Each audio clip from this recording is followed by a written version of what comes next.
आज हम बात करेंगे भगवान विष्णु के 5वें अवतार वामन अवतार की। नमस्कार, मेरे इस चैनल द गोल्डन थॉट्स में सभी का स्वागत है।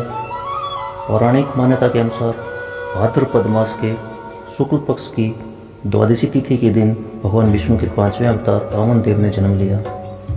इस दिन को वामन द्वादशी के रूप में भी मनाया जाता है। सतयुग में दैत्यराज प्रहलाद के पौत्र बलि ने स्वर्ग पर अधिकार कर लिया। बलि बहुत ही शक्तिशाली और प्रजाप्रिय राजा थे।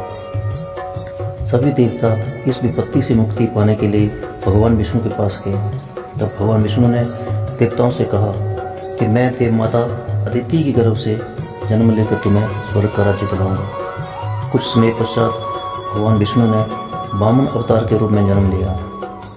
इसके साथ ही ये विष्णु के पहले ऐसे अवतार थे जो मानव रूप में प्रकट हुए।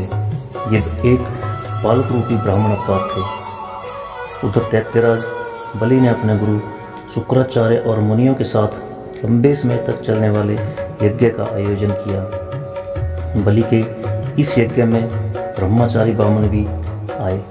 वे अपनी मुस्कान से सब लोगों के मन को मोह लेते थे। दैत्य गुरु शुक्राचार्य ने अपने तपोबल से वामन के रूप में अवतरित भगवान विष्णु को पहचान लिया।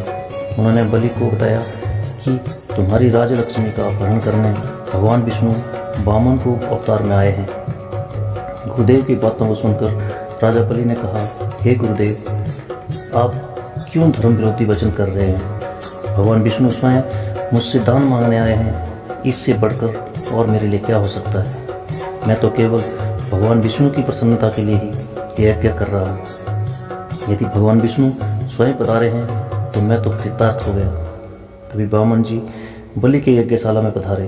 उन्हें देख राजा बलि अपने दोनों हाथ जोड़कर उनके सामने खड़े हो गए और कहा, हे प्रभु, मुझे अपनी सेवा का अवसर दीजिए।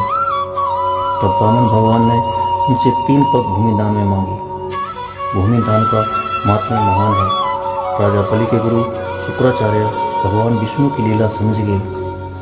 उन्होंने राजा बलि को दान देने से मना किया, लेकिन फिर भी बलि ने भूमि दान के संकल्प के लिए कलश उठाया, परंतु गुरु शुक्राचार्य उस कलश में घुस गए।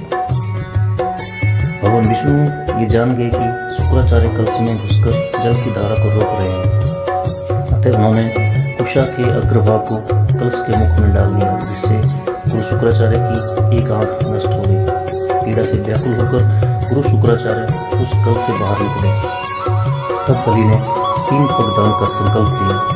भगवान विष्णु ने विशाल रूप धारण करके एक ही पग में पूरी धरती को नाप लिया तथा अपने दूसरे पग में उन्होंने पूरे स्वर्ग को नाप लिया।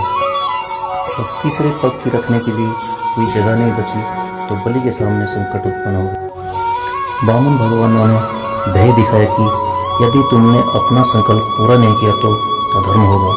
तब तीसरे पग के लिए अपने आप को समर्पित करते हुए राजा बलि ने अपना सार उनके पग के नीचे रख दिया।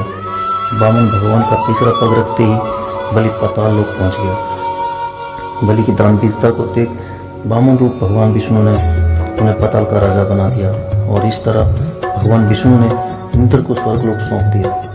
राजा बलि को चिरंजीवी बताना था, इसलिए उनकी मृत्यु नहीं हो सकती। उन्होंने भगवान के समक्ष अपनी प्रजा से मिलने की इच्छा जाहिर की।